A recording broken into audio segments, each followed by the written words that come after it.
नाव सांगा. आमचे पुराणिक काकांना झापाय देतात गोपाल कृष्ण पोहे तुम्ही फार दिले काय त्यांचं नाव पुराणिक आहे. तुम्ही खरं सांगायला पाहिजे तुम्ही जांभाई देतात. आता दक्षिणा जायला लागेल नंतर जांभाईची. सांगण्याचा मतितार्थ प्रभू रामचंद्रांचा पहिला गुण एकवचनी हा कोणामुळे आला? हरिश्चंद्रामुळे. आता दुसरा गुण आहे एक बाणी. एक बाणी म्हणजे काय? कोणालाही मारायचं असेल तर एक बाण फक्त पुरेसा. दुसरा बाण घ्यावा लागत नाही. प्रभू रामचंद्रा वाल्मिकी म्हणतात तुला काय वाटतं हा गुण तुझा आहे? म्हणे नाही, हाही गुण तुझा नाही. प्रभू रामचंद्रा तुमचा जन्म सूर्यवंशात झाला. तुम्ही सूर्यवंशीय राम स्वतःला म्हणता.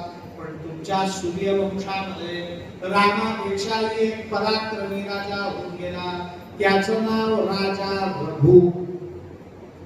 तो इतका पराक्रमी होऊन गेला की लोक आता सूर्यवंशाला रघुवंश म्हणायला लागले.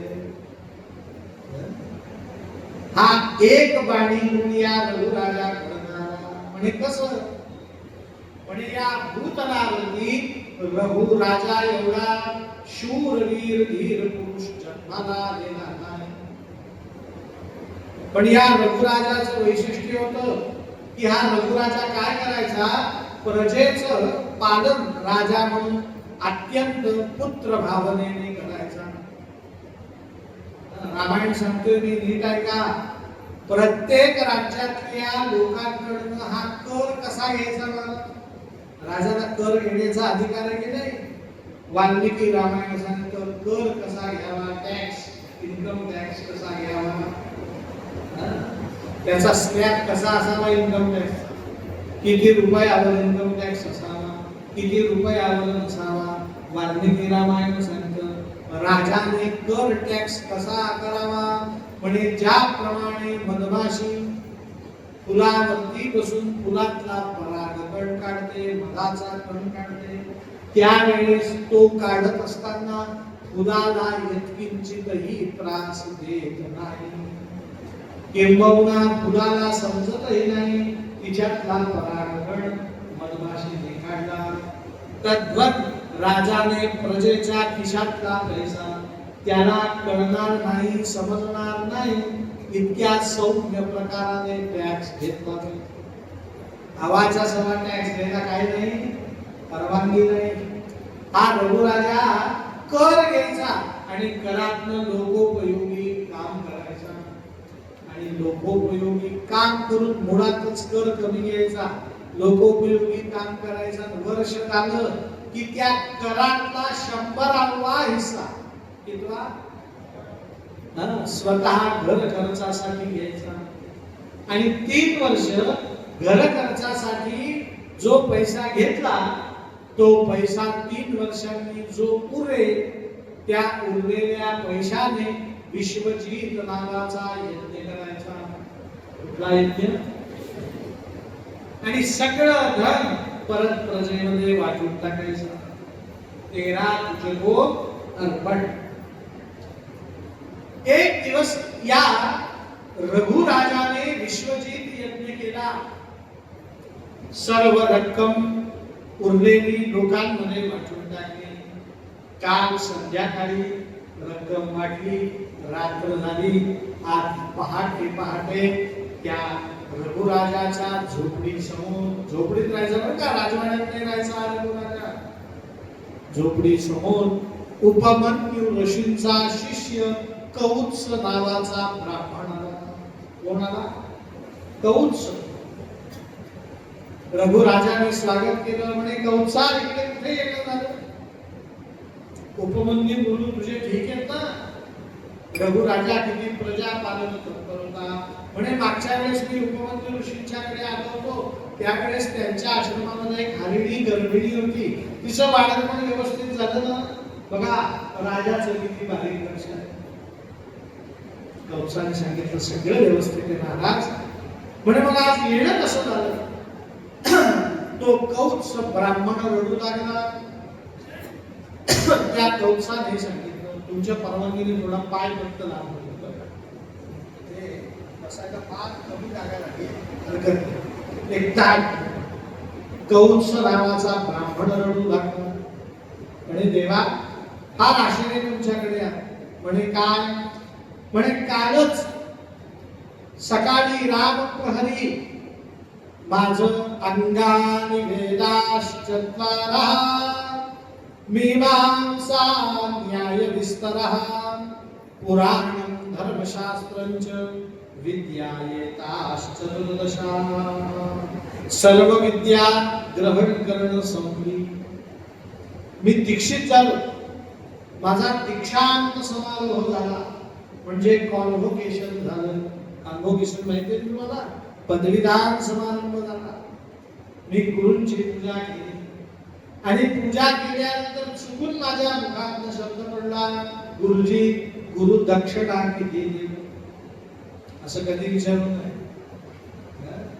गुरु कसे असतात? हो निस्वार्थी, निष्पृह. या जगात सगळ्यात निष्पृह कोण आहे? मोठ्याने सांगा. सद्गुरुनाथ महाराज.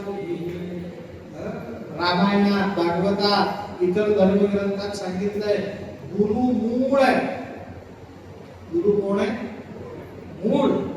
आणि त्या मुळापासून निर्माण झालेल्या वृक्षाला जे फळ येतं ते फळ कधीही खाण्याची इच्छा मूळ ठेवत नाही. आंब्याच्या झाडाला किती आंबे येतात? आपण किती खातो? लोकांना किती खाऊ घालतो? पण खरं सांगा, मुळाला किती आंबा खायला मिळाला? हजारो सीझन येऊन गेले, मुळाला एक तरी आंबा मिळाला का? गोडी चाखायला मिळाली का? मग मुळाने कधी तक्रार केली आहे का? नाही. गुरु मूळ आहे. त्यांना शिष्याचं संसार रूपी आंब्याचं फळ चाखण्याची इच्छा नसते. तुम्ही बारकाईने विचार करा, मनाशी विचार करा. तुम्हाला गणित शिकवणारे गुरुजी, तुम्हाला मराठी शिकवणारे गुरुजी, तुम्हाला इतिहास शिकवणारे गुरुजी कुठे आहेत? काय घेतलं त्यांनी तुमच्या? काय अपेक्षा केली त्यांनी तुमच्या? काही नाही महाराज. गुरु हे निष्पृह असतात. कसे असतात? निष्पृह. त्या गुरुजींना राग आला दक्षिणा काय म्हटल्यावरती, आणि त्यांनी सांगितलं, हे कौत्सा, मी गुरुदक्षिणा घेत नसतो, पण तुम्हाला मोठ्या अड्डेने विचारलं गुरुदक्षिणा काय देऊ? तर मला 10 कोटी सुवर्ण मुद्रा दे. आणि तुला फार मुदत नाही, उद्या संध्याकाळपर्यंत दे. नाही तर तुझी विद्या तुझ्या लक्षात राहणार नाही, विस्मृत होईल. गुरुजी रागवले. महाराज, 10 कोटी सुवर्ण मुद्रा देण्याची ताकद या पृथ्वीवरती फक्त तुमच्याकडे आहे. म्हणून महाराज, मी रात्रभर प्रवास करून तुमच्याकडे आलो. रघुराजा म्हणतो, अरे तू जर काल आला असता ना, तुला 20 कोटी सुवर्ण मुद्रा दिले असते. 10 कोटी काय केलं असतं? मी काल विश्वजित यज्ञ केलाय, सर्व संपत्ती लुटून टाकली. पण काळजी करू नको, तू तुझ्या आई जवळ बैस, म्हणजे माझ्या धर्मपत्नी जवळ बैस. मी तासाभरात तुला 10 कोटी सुवर्ण मुद्रा आणून देतो. किती वेळा? तुला कुठून आणतात? म्हणे बघ, आता कुबेरावर स्वारी करतो. बँकेत गेले की पैसे खिशात नसून रघुराजा तात्काळ घोड्यावरती बसला. पत्नीला सांगितलं, मला धनुष्य दे. घोड्यावर बसल्यानंतर सांगितलं, धनुष्य आणून दिला. म्हणे मला बाणाचा भाता आणून दे. बाणाचा भाता पत्नीने आणून दिला. धनुष्याला खांद्याला लावलं, बाणाचा भाता पाठीला बांधायचा. इतक्यात त्या रघुराजाने आपल्या पत्नीला बोलवलं, भात्यातले सर्व बाण काढले, तिला दिले, फक्त एक बाण शिल्लक ठेवला आणि रघुराजा घोड्यावर निघाला. तो घोड्यावर निघाला, इतक्यात सकाळची वेळ, सूर्यनारायण उगवले. अचानक संध्याकाळ झाली, असा अंधार पसरला, सगळीकडे काळे ढग तयार झाले, पावसाचं वातावरण तयार झालं आणि कुबेराने घाबरून त्या दिवशी पैशाचा पाऊस पडला. कशाचा पाऊस? की हा एक बाण घेऊन निघालाय, बहुतेक आज कुबेराची पुण्यतिथी, म्हणून कुबेर घाबरला आणि त्याने सुवर्ण मुद्रांचा पाऊस पाडला. पण हा रघुराजा किती हरिश्चंद्रासारखा एक वचनी होता बघा. त्याने बरोबर 10 कोटी सुवर्ण मुद्रा घेतल्या आणि उरलेल्या पावसातली दक्षिणा परत कुबेराला परत करून टाकली. आपण असतो तर जाऊ द्या लागता. रघुराजाने ज्या कारणासाठी स्वारी केली होती तेवढंच धन घेतलं, परत सन्मानपूर्वक कुबेराला. हे रामा, एक वचनी हाही गुण तुझा नाही आणि एक बाणी हाही गुण तुझा नाही. प्रभू रामचंद्रांना फार अभिमान आहे की तू एक पत्नी व्रत धारण केले. पण रामाला काय वाटतं, हे एक पत्नी व्रत तुझं आहे? नाही नाही नाही, तुझ्या घराण्यात जन्माला आलेल्या राजा दिलीप, या दिलीपाचा हा गुण आहे. कोण होता दिलीप? तर सूर्यवंशात जन्माला आलेला राजा दिलीप याची पत्नी. आणि हा संसार करत असताना, राज्य करत असताना, प्रजा पालन तत्पर होऊन राज्य करत असताना सगळीकडे आनंदी आनंद होता. पण या राजाला पुत्र झाला नाही. सूर्यवंशाचे गुरुजी आहेत, त्यांचं नाव वसिष्ठ महाराज. ते वसिष्ठ महाराजांकडे हा गेला आणि विचारलं, महाराज, मला पुत्र का होत नाही? त्यावेळेस वसिष्ठ ऋषींनी ग्रह तारे बघितले. मेष, वृषभ, मिथुन, कर्क, सिंह, कन्या, मूळ, वृश्चिक, धनु, मकर, कुंभ, मीन सगळ्या राशी म्हणल्या, प्रश्न मंडळी म्हणली आणि सांगितलं, दिलीप राजा, तुझ्यात दोष नाही. आणि दोष कोणात आहे? म्हणे तुझ्या पत्नीत आहे, सुहिरण्या नावाचा राणी. म्हणे काय दोष आहे? म्हणे ही पूर्वजन्मी देवता होती. कोण होती? स्वर्गात राहायची सुहिरण्या राणी. एक दिवस ही स्वर्गात इकडून तिकडे जात असताना रस्त्यामध्ये कामधेनू उभी होती. काय उभी होती? हिने त्या कामधेनूला नमस्कार न करता, तिच्याकडे न पाहता पदविन्यास केला, म्हणजे पाऊल पुढे टाकले. कामधेनूचा काय झाला? अपमान झाला. तुम्हाला सांगतो मी, सगळ्यांचे डोळे उघडेत ना? नक्की. हरे राम हरे राम. आणि अशी वाजवायची. आता बाकीच्या मांडीवर सुद्धा माझ्या सांगत नाही. हरे राम राम राम हरे हरे.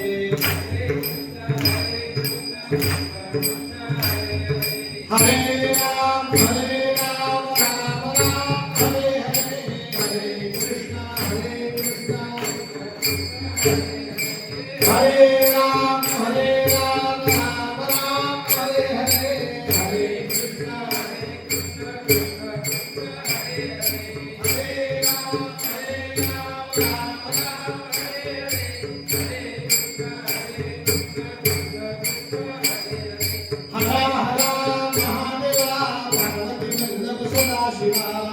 ते शमिक ऋषींचे पुत्र, त्यांचं नाव ऋष्यशृंग. काय नाव? त्या ऋष्यशृंगांना ती कन्या दिली. म्हणजे ऋष्यशृंग ऋषी हे राजा दशरथाचे जावई. एक दिवस वसिष्ठ ऋषींनी सांगितलं, राजा दशरथा, हल्ली तू मनात झुरतोयस. झुरणं माहिती आहे?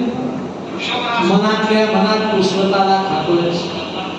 तुला काय वर्तमान काळात पुत्रकामेष्टी यज्ञाचे मंत्र सिद्ध करून म्हणणारा फक्त तुझा जावाई ऋष्यशृंग. तो ऋष्यशृंग जर यज्ञामध्ये आहुती देता आला तरच तो पुत्रकामेष्टी यज्ञ पूर्ण होईल.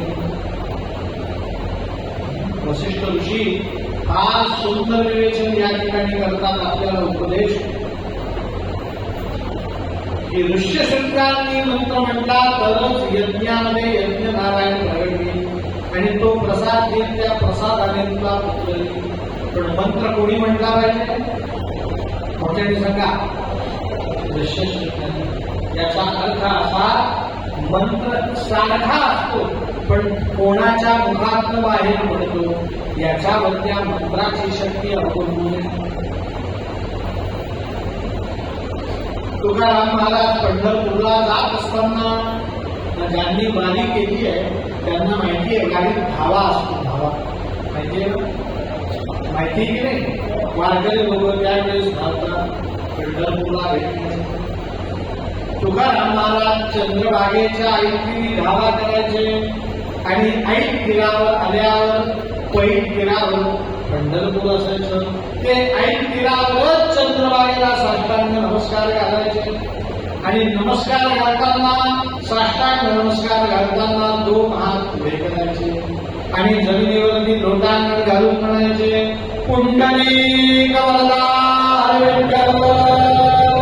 श्री ज्ञानदेव पंढरनाथ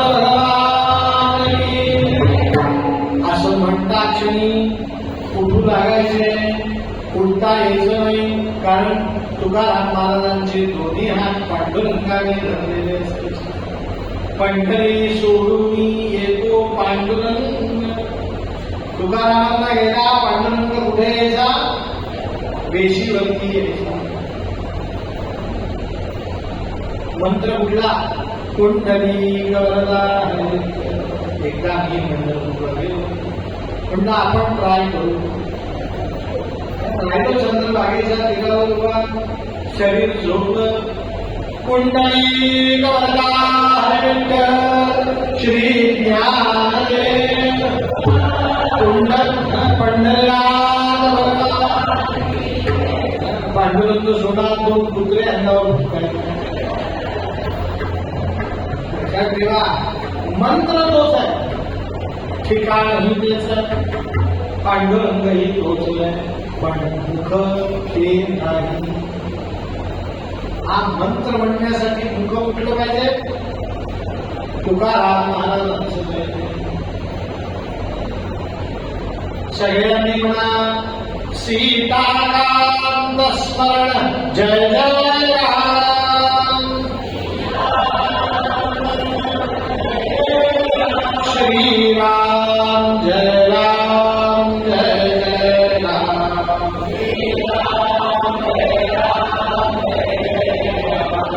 एक दिवस ब्रह्मचैतन्य गोंदवलेकर महाराजांच्या आश्रमामध्ये 10,000 लोकांची पंगत होती. पुत्रकामेष्टी यज्ञाचे मंत्र ऋष्यशृंगाने म्हणते तर या दोघांच्या श्रद्धेचं फळ साक्षात यज्ञ कुंडातून यज्ञ नारायण भगवान.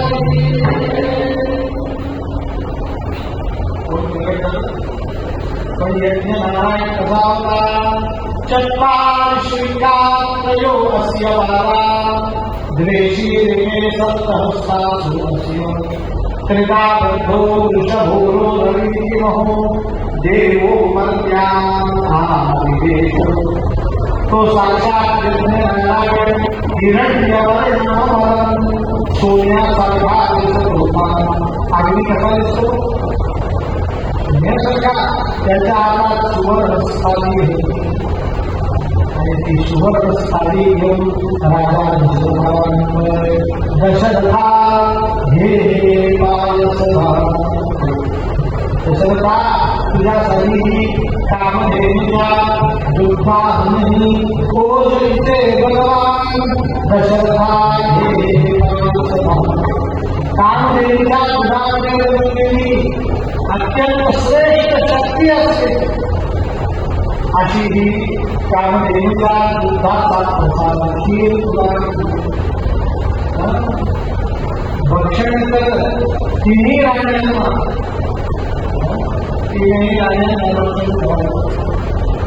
पुत्र होतील भगवान पुत्र कसे होते मोठ्या जगा भगवान आपल्याला उपदेश आहे तुमच्या घरात सुना मुली असतील त्यांना संतती व्हायची असेल त्यांना आग्रहपूर्वक गाईचं दूध द्यायचं असेल आग्रहपूर्वक गाईच्या दुधात खीर द्यायचं असताना रोज एक वाटी पुरुषांनी पण आणि स्त्री त्याचा परिणाम हा बलवान पुत्र जन्माला हे मी म्हणत नाही रामायण म्हणतोय यज्ञ नारायण म्हणतोय रायणाचा प्रसाद भक्षण होतील योद्धे चार महान राजा दशरथा घे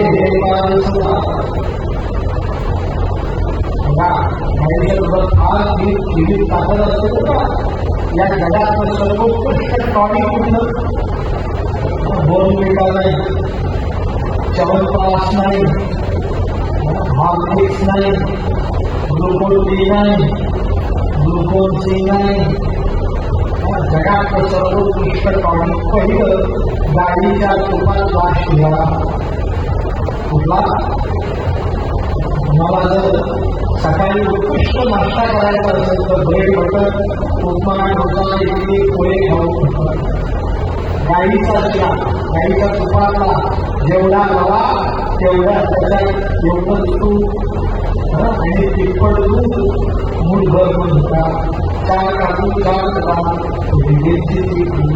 हे सर्वोत्कृष्ट पाणी केले हे मी म्हणत नाही अष्टांग योग नावाचा ग्रंथ आहे आयुर्वेदाचा आणि दुसरी बलवान पदार्थ जर कुठला असेल तर गाईच्या दुधात गाईचं तूप टाकून बनवलेली खीर सकाळी जर पाणी घ्यायचं असेल तर शिरा आणि सूर्यास्तानंतर पाणी घ्यायचं असेल तर खीर मला काही समजत नाही जो गाईच्या दुधातली खीर रोज पितो त्याचं पौरुषच कधी कमी होत नाही त्याचं पोट कधी कमी होत नाही त्याचं बल कधी कमी होत नाही आणि तो पूर्ण 100 वर्ष जगतो किती वर्ष ती ताकद कशात आहे गाईच्या दुधातल्या खीर फक्त संध्याकाळी 7 वाजता खायची 7 नंतर असे येऊ नये 7 वाजता खीर खायची पूर्ण शरीराचं लक्षण राजा दशरथाला पुत्र होत नव्हता म्हणून यज्ञ नारायणाने प्रसाद म्हणून काय गाईची खीर तुम्ही त्याला यज्ञ नारायणाचा प्रसादही म्हणू शकता आणि औषधही म्हणू पुत्र नव्हता म्हणून वीर शक्ती वाढवण्यासाठी खीर केली पण सांगितलं रायणाचा प्रसाद करत राण्या हा प्रसाद खातील पूर्वी प्रसाद खातील तेव्हा कोण जन्माला येतील अशी उत्पत्ती कैवारी जन्माला येईल जन्मा योद्धे 4 महान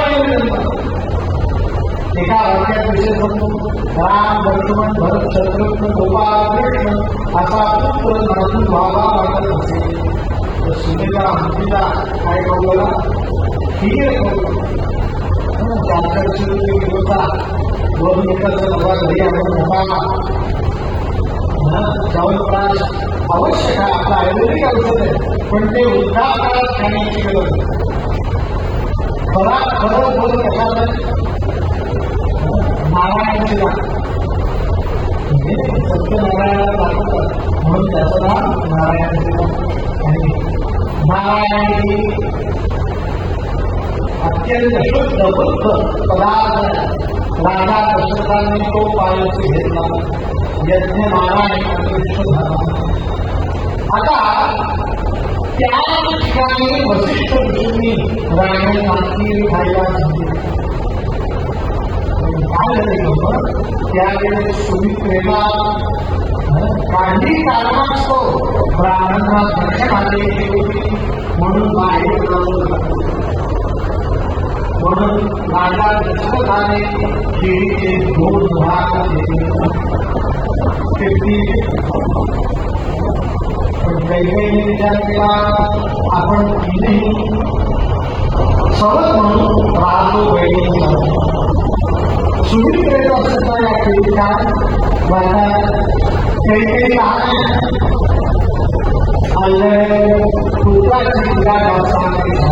म्हणून कदाचित ती सगळी काही म्हणून सुमित्रेसाठी आपण आपल्या म्हणून कैकेयी किती घाला टक्केवारी सांगा 25% घाला 25% कोणासाठी सुमित्रेला तिकडे कैकेयी म्हणते या यांचा अधिकार पुत्रवाला तो पहिल्या लग्नात म्हणून राजा दशरथाने विचार करून करण्यासाठी कदाचित कौशल्याने पूर्वकाळी सुमित्राला विचार मला राहिलेला काही मला मोठी वेळी म्हणजे मला योजना ठेवलं मला वागवते म्हणून तिनेही आपल्यासाठी स्वतः कौशल्याने 1/4 भाग घालला कैकेयीने 1/4 भाग पण सुमित्रेच्या वाट्याला 2 भाग पण दोघींनीही दिला कौशल्या प्रसाद म्हणजे सुमित्रे तुझ्यासाठी प्रसाद सुमित्रा हा पुढे करून प्रसाद घेतले तितक्या मैत्रीला आज काय करते पाहिजे ती सुमित्रेने कैकेयीने बघितलं की कौशल्याने आपण दिलेली गरज नाही पण आपण सर्व दिला नाही तर बरं होणार नाही म्हणून तिने प्रसाद केला सुमित्रेला शेवटपर्यंत समजलं नाही आपण दोघांमधला विहार करणार कोणी प्रसाद दिला तर आपल्या काही समस्या बाबा कोणी तिथे वगैरे झालेलं नाही आता ती सुमित्रा प्रसाद दर्शन करणार इतक्या 1 भाग आणि त्या गाडीने 1 भागाचं शीत उचललं आणि दूर निघून आमच्या त्र्यंबकेश्वर जवळ असलेल्या अंजनाद्री पर्वतावरती वायूची पत्नी अंजनी तपश्चर्या करत होती गाडीने तिच्या त्याचा परिणाम या तीनही आपल्या गर्भवती राहिल्या आणि तिकडे अंजनीही गर्भवती झाली राजा दशरथाला आनंदी आनंद अयोध्येमध्ये आनंदी आनंदी आनंद 9 मास पूर्ण होतात 9 महिने पूर्ण 9 मास पूर्ण होतात जगदीश्वर पदे भूमनी एक साक्षात भूमीवरती पडणारा राजा दशरथाला स्वप्नामध्ये दर्शन देतो आणि स्वप्नामध्ये दर्शन देतो राजा दशरथाला राजा दशरथा काळजी करू नको तुझ्या घरी राम लक्ष्मण भरत शत्रुघ्न हे तुझ्या घरी शत्रुघ्न रूपाने मी अनुक्रमे माझा राम लक्ष्मण भरत आणि शत्रुघ्न मी स्वतः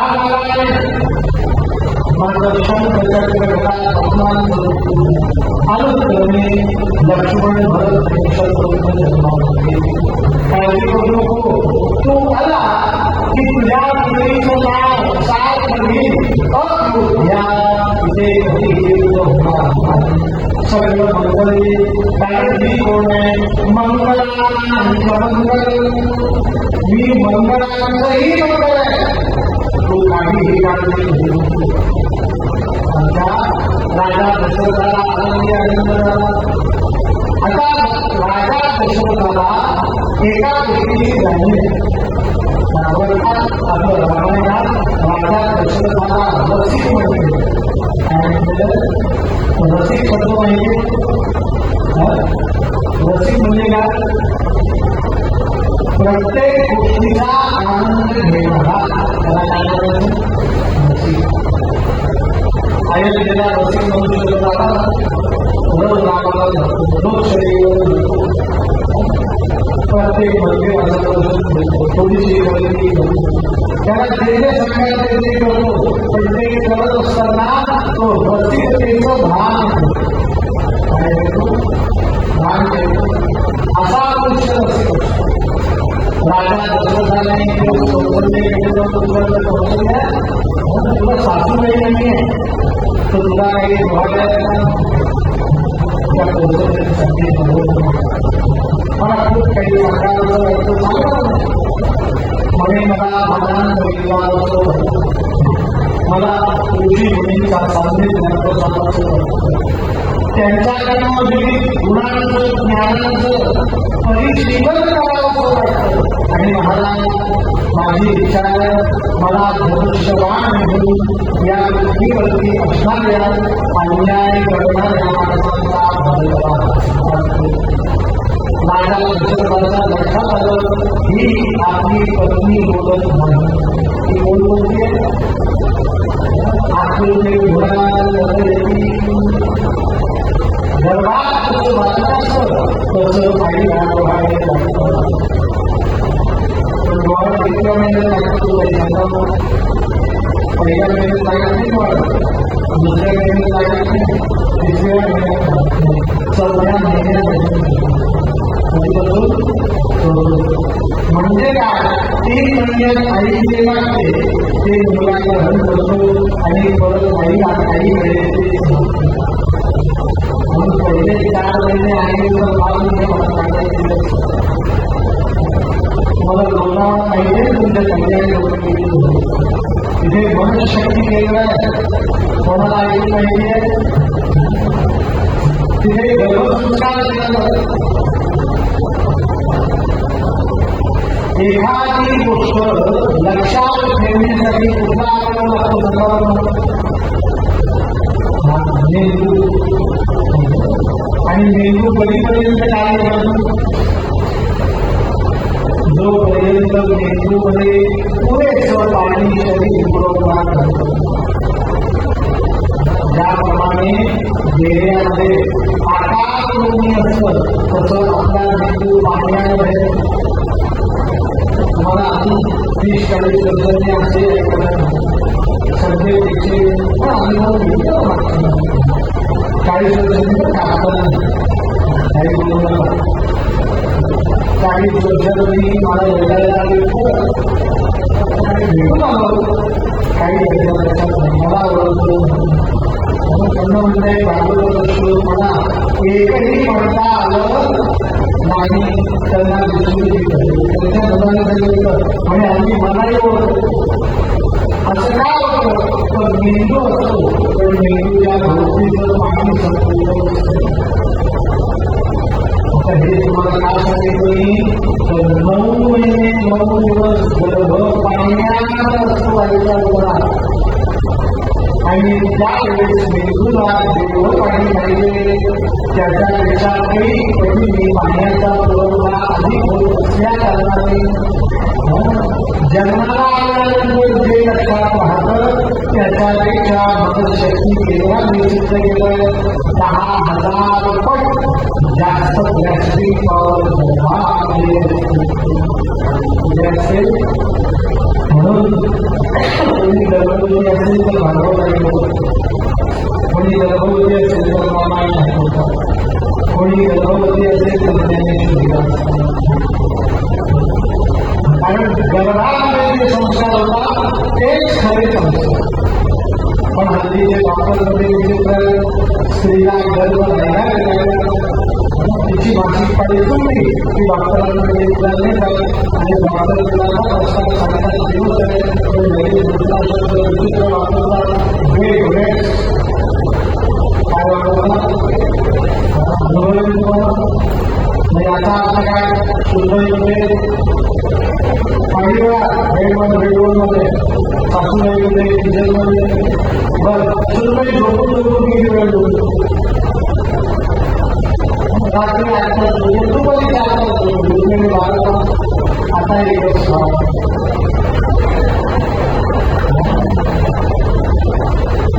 बरं हा किती वेळा बरोबर आहे संपलं शेवट येतो का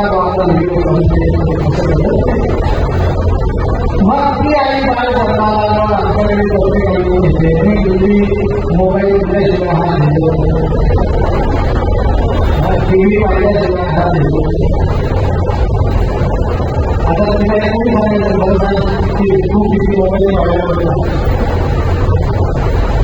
तुम्हाला सांगून तुम्हाला गंमत असलेली ऐका असं सांगण्याचं काम जर ऐकणारे ऐका की पहिल्यांदाच तिखट खायला मसाल्याचे पदार्थ सात्विक आहार अत्यंत गुणी गुणी ज्ञानी प्रज्ञान निधान प्रजा बुद्धिवान भाग्यवान संपत्ती काहीतरी मसालेदार खायचं नाही वेगवेगळं घ्यायची नाही भरपूर काम करायचं उत्तमोत्तम लोकांचं करायचं उत्तमोत्तम ग्रंथ वाचायचे आणि आनंदी जीवन व्यतीत करायचं एवढे कौशल्याने माहिती दिली मला अचीवमेंट करायचं आहे गुजरातचा नाश करायचा हे प्रभू नाम सुनील वेळा विचारलं तुला काय वाटतं म्हणजे मला कधी असं वाटतं की कौशल्याचा महाराष्ट्र होता कधी वाटतं कैकेयीचा महाराज कौशल्याचा महाराज की कौशल्याच्या पायावर होता पण कैकेयीचा महाराज केल्यावरती मला मिठी मारायची वाटते कैकेयीचा महाराज मौन बसावं वाटतं कैकेयीचा महाराज मौन पण रामाचा कौशल्याचा महाराज केलं की खूप बोलावं बघा सुनीलचा उद्या दोन प्रसाद खाल्लेलं ते दोन भाग खाल्ले म्हणून एका मुलाचे लक्ष्मण एका मुलाने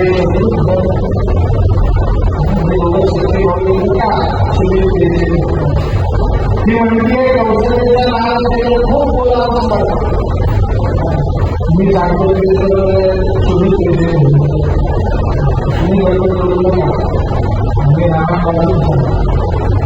मी रामावरून सागर वाचून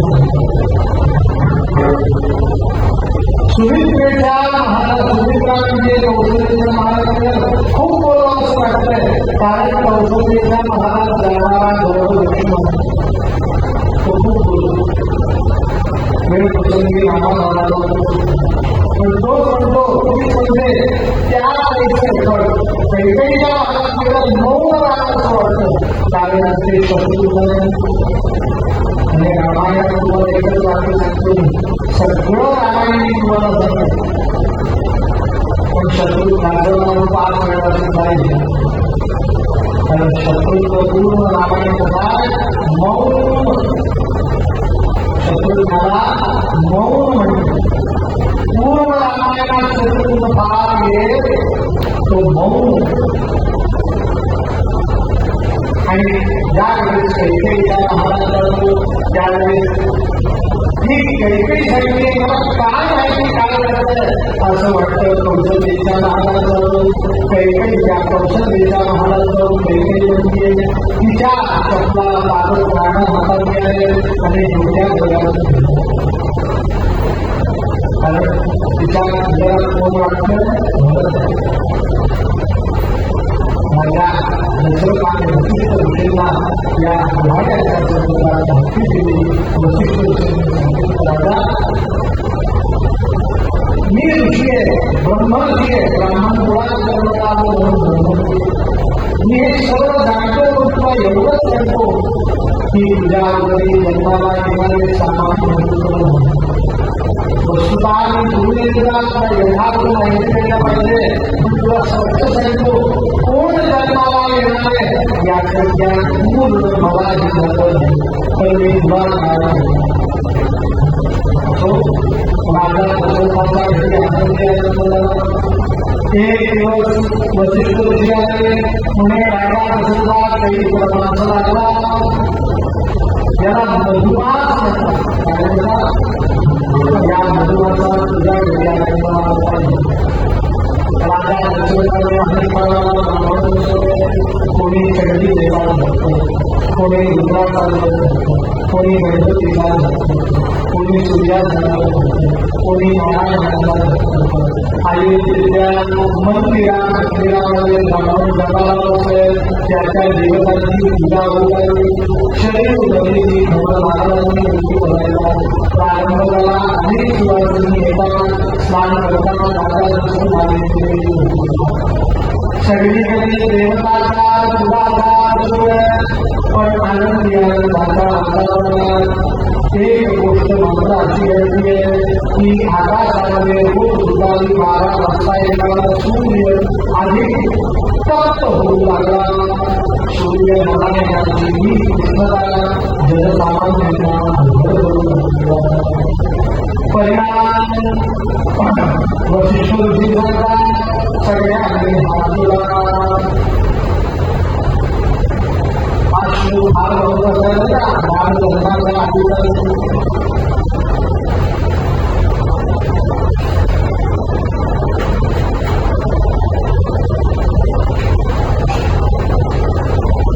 सगळ्यांनी म्हणायचं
श्री राजा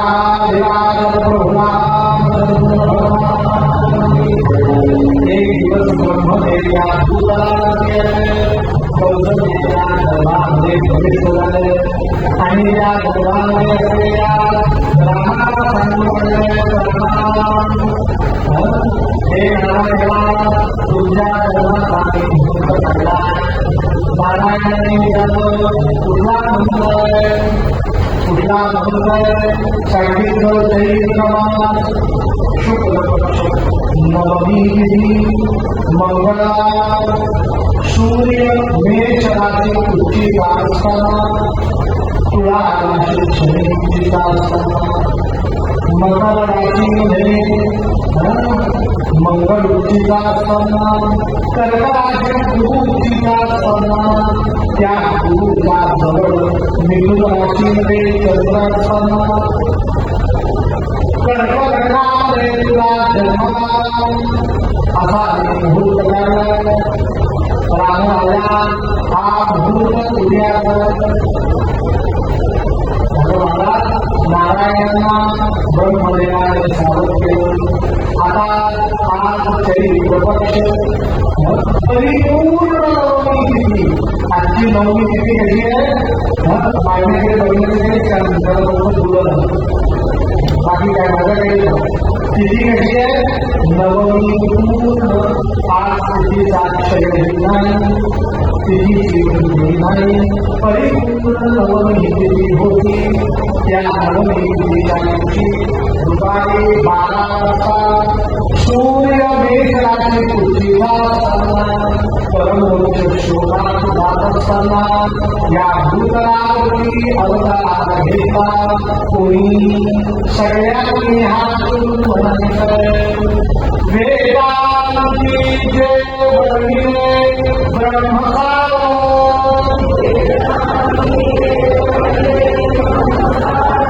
वेदांती जे वर्णिले ब्रह्मकारो ते आले बात्र्या राघवाकारो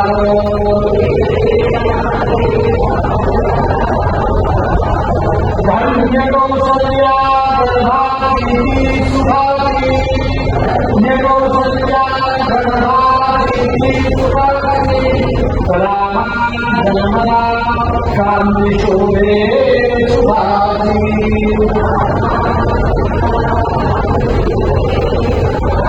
या भूतलावरती निवास झाला असता प्रभू रामचंद्रांचा जन्म झाला. आकाशात पुष्पवृष्टी होऊ लागली.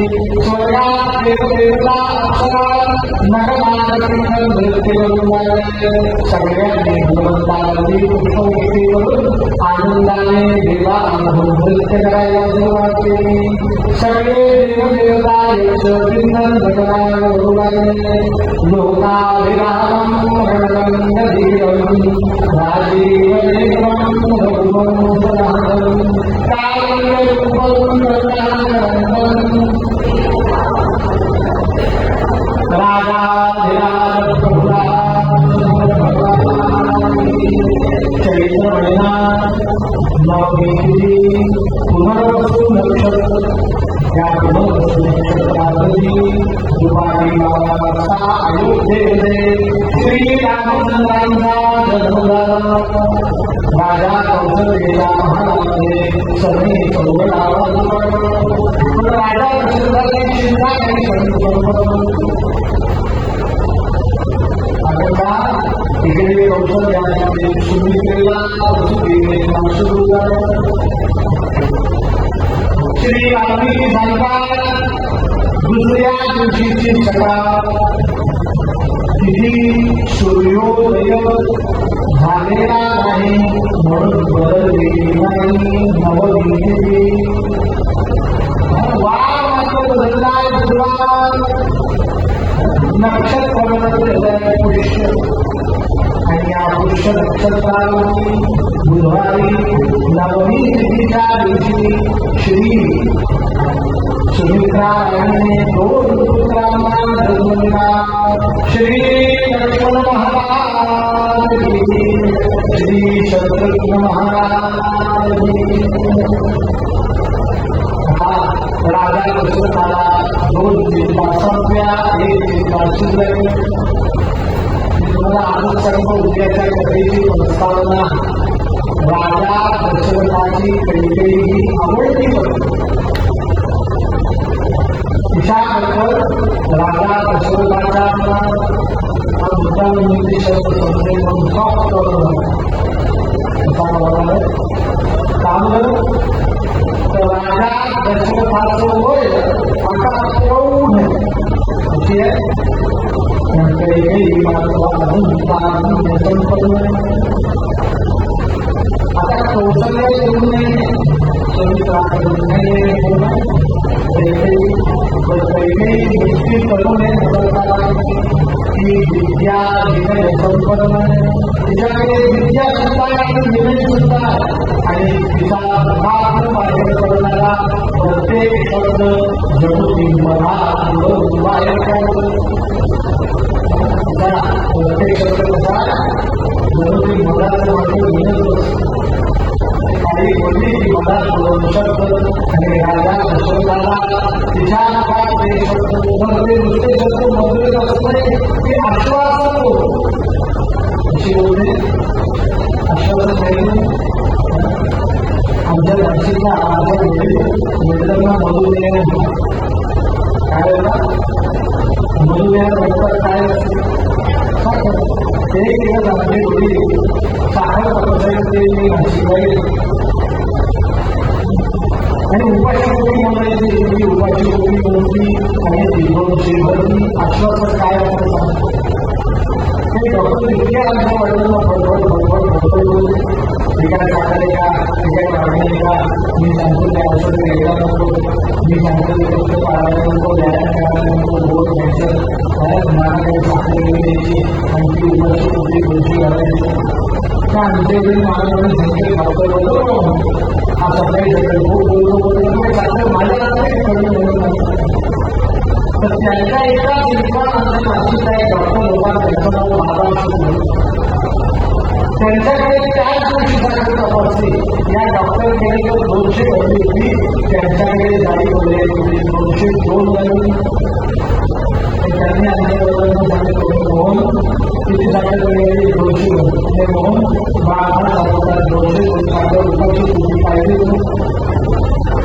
ती उपाची कुठे असेल तर ब्राह्मण त्याच्या पोटात 200 साखर नाही तो काही नाही तू थोडे लागू म्हणून कमी कर बाकी काही झालं नाही त्याला काय म्हणायचं आश्वासन मला आठवणी बोलता येतं आणि विनोद आम्ही बोलतात त्यांनी सांगितलं 200 साखर त्याच्या पोटात भरत नाही तो ब्राह्मणच